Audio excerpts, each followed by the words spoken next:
Under these circumstances, I'll just give you a minute to start your live streams or do whatever you need to do. And while you're doing that, my name is Chief Sean Barnes, S-H-O-N-B-A-R-N-E-S.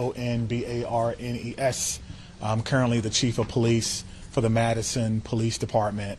I'll be providing a brief update of the school shooting that we had today in Madison.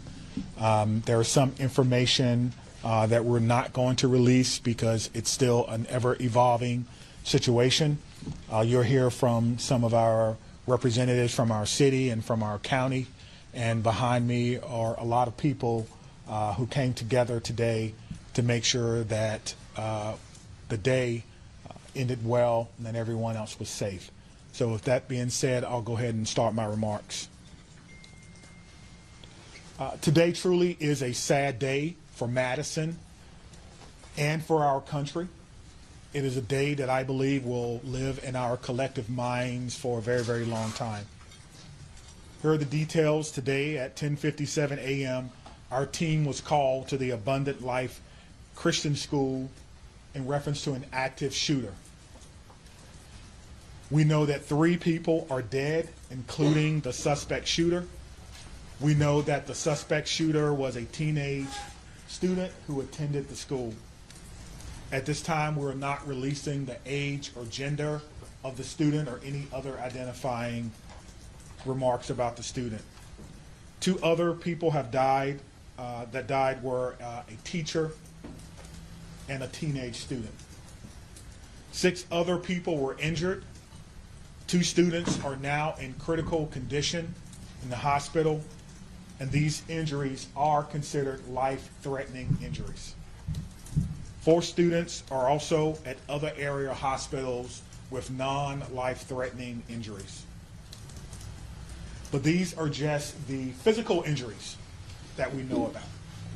We know that this was the middle of the day, of a school day, and so there will be other injuries that we'll have to face for a very, very long time. And we're going to do everything we can as a community to heal those injuries as well. Many of you have asked me about the why of this. Why did this happen? What do we know? What was the motivation? I do not know. But I will tell you this, our detectives are working hard in the investigative process to find out as many answers as we can so that we can further prevent these things from happening, not only in this community, but in other communities around our country. I think we can all agree that enough is enough. And we have to come together to do everything we can to support our students, to prevent press conferences like these. From the school building itself is clear.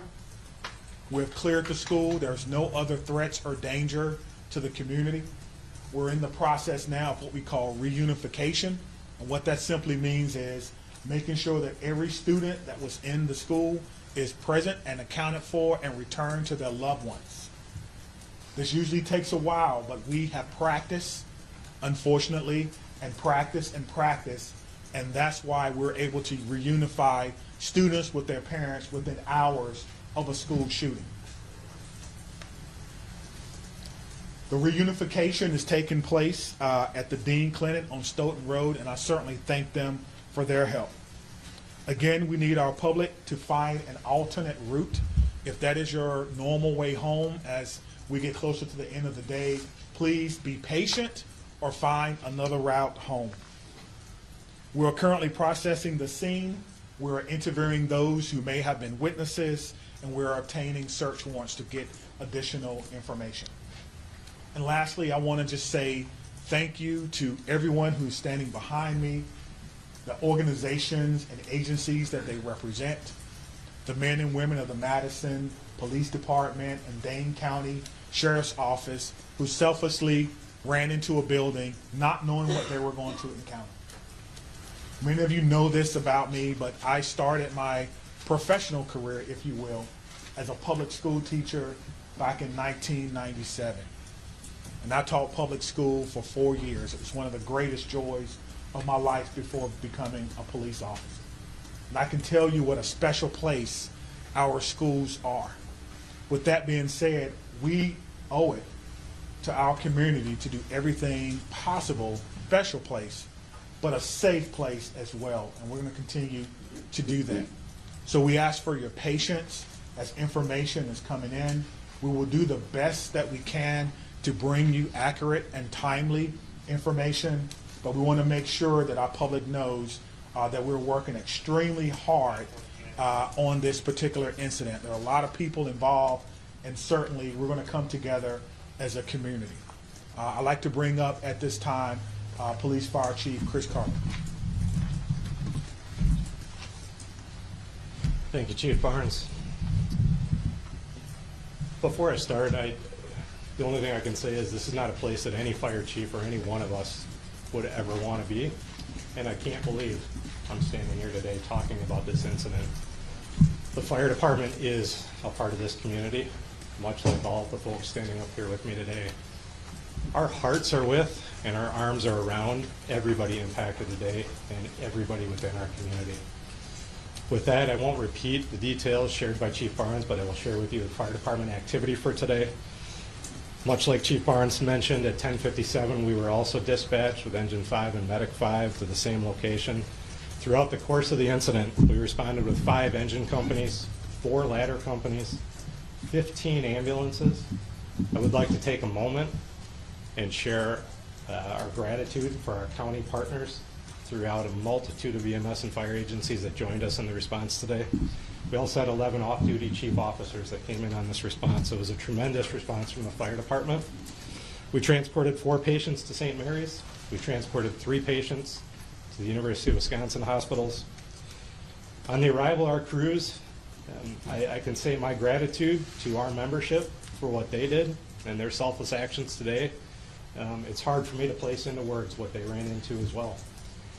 They did that immediately, they did that selflessly, and within the course of 15 minutes, from the first transport to the last transport, all the patients were on their way to the hospital. So to our membership within the Madison Fire Department and within all the emergency services, my gratitude, my recognition of the work that goes into this, the training that went into this, that again, we had hoped we would never have to put into practice. One more time on behalf of the Madison Fire Department, our hearts are with you, our arms are around you, and we will be with you throughout the duration of this. So at this point, I'll step aside, turn it over to the mayor.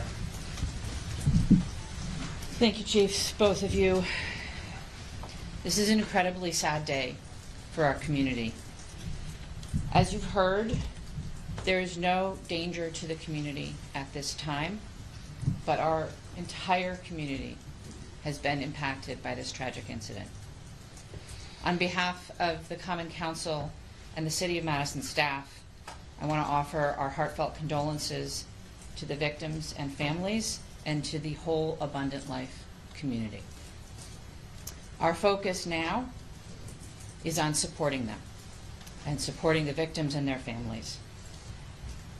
And we will continue to do that through the coming days and weeks.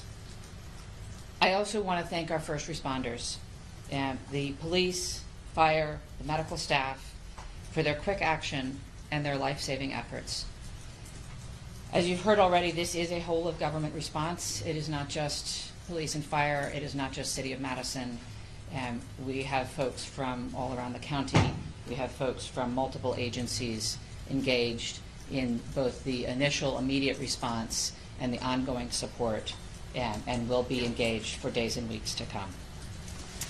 I also want to thank the White House and the governor and others in the federal government and state government for reaching out to offer their support and help.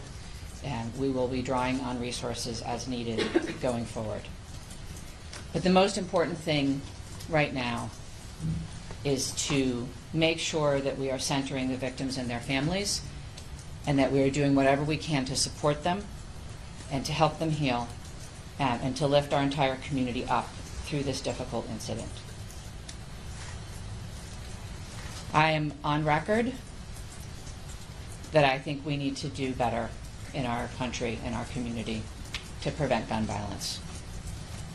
And I hoped that this day would never come in Madison. It is not something that any mayor, any fire chief, any police chief, any person in public office ever wants to have to deal with. And so I will ask our entire community and our entire country to do whatever we can to make sure that no public official ever has to stand in this position again. And now I'll invite the county executive to the podium. Good afternoon, everyone. Today, our community is reeling from the heartbreaking and senseless tragedies at Abundant Life Christian School in Madison.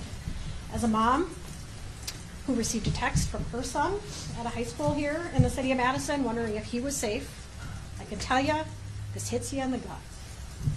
Our community is better than this. Our country is better than this. It cannot continue. My heart goes out to the victims and their families and the students and the educators, and the list goes on and on. Every one of us is affected by this unimaginable and unacceptable violence that has hit our community today. Dane County stands united in grief with the Abundant Life Christian School community. The Sheriff's Department, the Department of Emergency Management, Department of Human Services have all been on the front lines. My phone has been ringing from people across our state and our nation asking what it is that they can do to help our community. And right now, it is our time to be committed to supporting this school, these students, and these families, and our first responders who went into that building during this devastating time. We must work closely with our law enforcement officers and first responders, mental health professionals, community leaders, and policymakers to ensure that we are taking care of one another. No community should ever have to endure such a tragedy. And my administration is going to do everything that it can to provide assistance to those who have experienced this devastating loss, and also do everything that we can to prevent such tragedy from occurring. To all of those who are grieving in our community, please know that you're not alone. Dane County stands with you. We're here to support you in any for help. The governor's office, as well as the mayor's office, and I will continue to update the public as we learn more. But please understand, there are many things that we cannot share with you right now. This is an active investigation. This is an active case. The SSM Health Clinic near the intersection of Buckeye Road and Stoughton Road is the reunification center. I know that that has been out, but we need to make sure that folks know where it is that they can go to be reunited with their children. Again, in the coming days, we are going to make sure that we are supporting those that have been most impacted by this. But folks, reach out, ask for help. This does not need to be the reality of our community. Thank you. All right, let's start over here with questions. Can Just raise your you tell hand. us, how did this unfold? Give us a bit of a timeline, how you officers got in. Sure. We received a call at approximately 10:57 a.m. Someone from the school called 911 to report that there was an active shooter. That means something different to us, obviously. There's different protocols that go out, tone alerts even, so that even if officers are busy doing other things, they respond. One of the things that I do want to note is that our training center is about 3 miles from there. We have special event team medics, those that work with the fire department, responded to this particular scene from their training day. So what began as a training day became an actual day. And so that's how this call originally came. Nicholas, did you have a question? What can you tell us, if anything, more about this shooter and what their motivations were, or have you made contact with their family members? Anything updated on that? Sure, there's nothing new that I can tell you about the shooter at this time. Again, as difficult as today is, that's still someone's child that's gone. That's still someone that has to deal with what happened today. And so we want to make sure that we can ensure as much cooperation as we can. You asked me about why. As I stated before, I don't know why. And I felt like if we did know why, we could stop these things from happening. But what I will tell you is, as soon as we are done with the investigation, any information that we uncover that will not compromise the safety of anyone involved or compromise the confidentiality of any of these children that are involved will tell you. I just ask for your patience. All right, over there. Sorry. Go right ahead. We know it was a handgun. We know a handgun was recovered. All right, sit down right there. Shooting confined to one classroom, or did it spread out?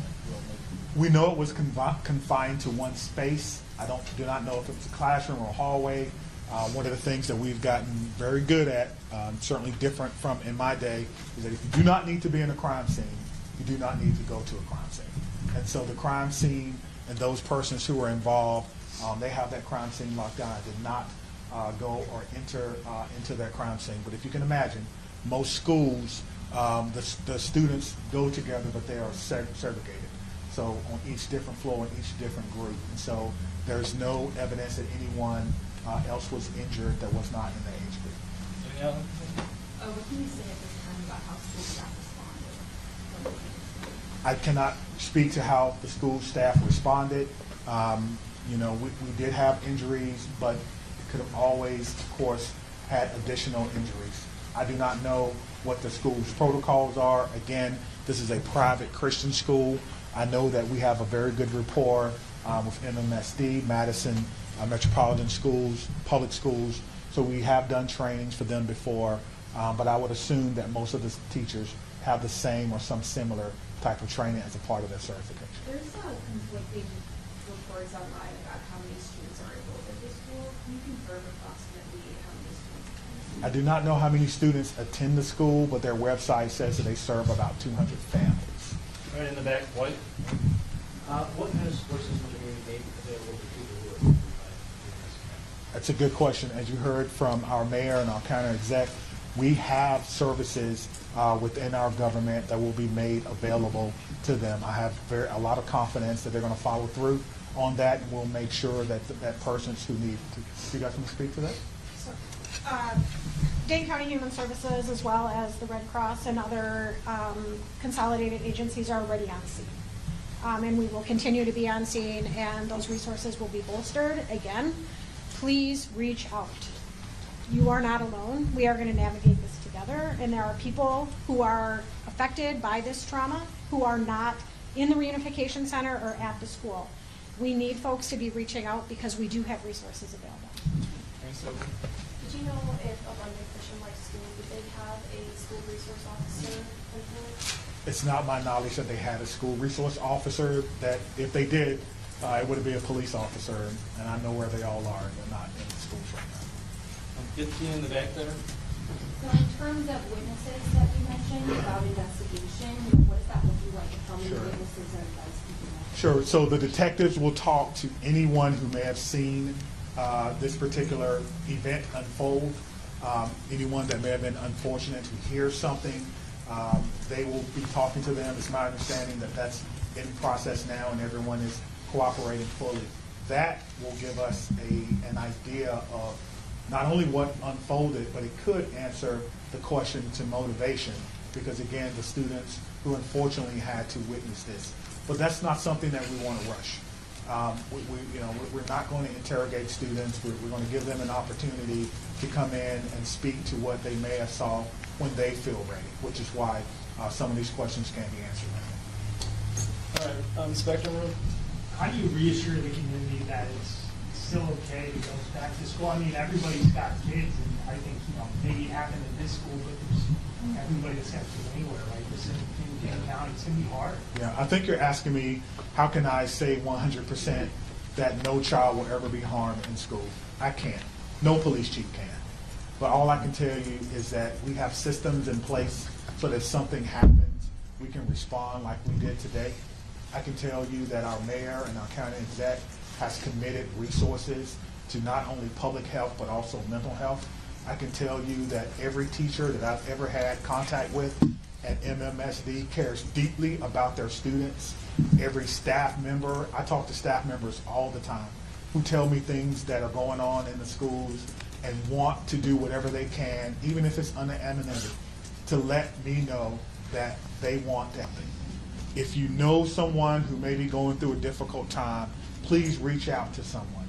And I think what I can do is make sure that our police department is transparent and open and honest and inviting for people to call and give information. I think MMSD does an excellent job of that, and the same thing can be said for any other private school. If you want to give information or you need someone to talk to, I can promise you we'll have someone there to get that information. All right, then. Understanding that this is a private school you may not be as familiar with, what are the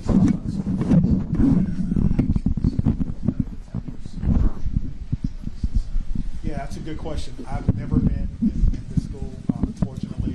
I'm not aware that there were metal detectors in the school. That's something that we can certainly look at. Most schools have some form of surveillance or public space cameras, but that will be, of course, part of the investigation process. Scott? Chief, can you clarify, you said 7 were injured, but 6 were hospitalized, is that mean one's been treated for disease? And secondly, was the shooter's family cooperating with the investigation? Yeah, so that's 2 questions, but let me try to handle the first one. So I'm trying to go back to my notes. So we do know that one person was pronounced at the scene, and so that may be the 7th person. But we can get you all that information just when we're done. I'll have my PIO give that to you so you can report it accurately. And what was your second question? Was the shooter's family cooperating? At this time, yes, So you have made contact with the shooter's family? we have. And what were the steps taken to do that? It's through the investigative process. Okay. Yeah. Is the shooter's home being searched? Yes, we can hear you. Once we have identified, we have initiated a search, but we think that search is either ongoing now or that search may be concluded. Of course, it's about safety. That's the first thing. Making sure that people are safe, and then we'll go from there. This has been, an amazing day for everyone.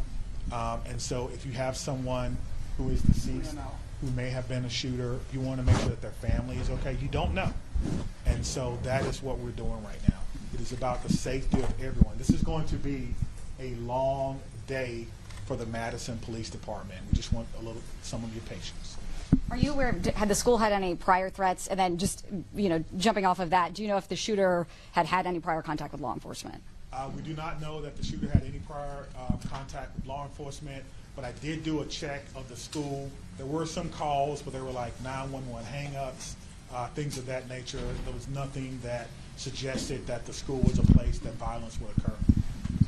Chief, I know that you mentioned that the shooter died of a self-inflicted burn. Did that happen before officers arrived at the school, or when the shooter saw officers coming into the school? Yeah, so let me say that the cause and manner in which the shooter died will be determined by the inmate.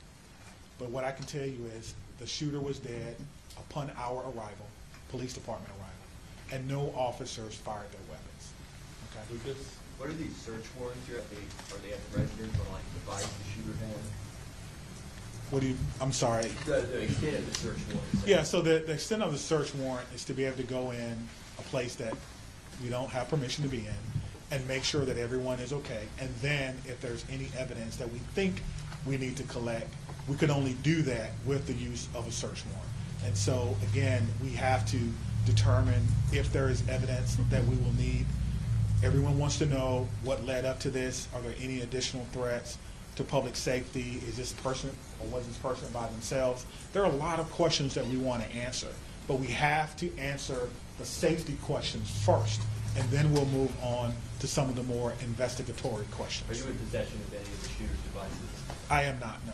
Stephanie? I'm wondering about metal detectors. You mentioned in the first meeting that you were not a fan, but I mean, this school probably doesn't have them, and do you know other schools that do? Do you think that that's something we should start talking about, metal detectors in schools? I guess the question is, would you want your child to go to a school with or without metal detectors?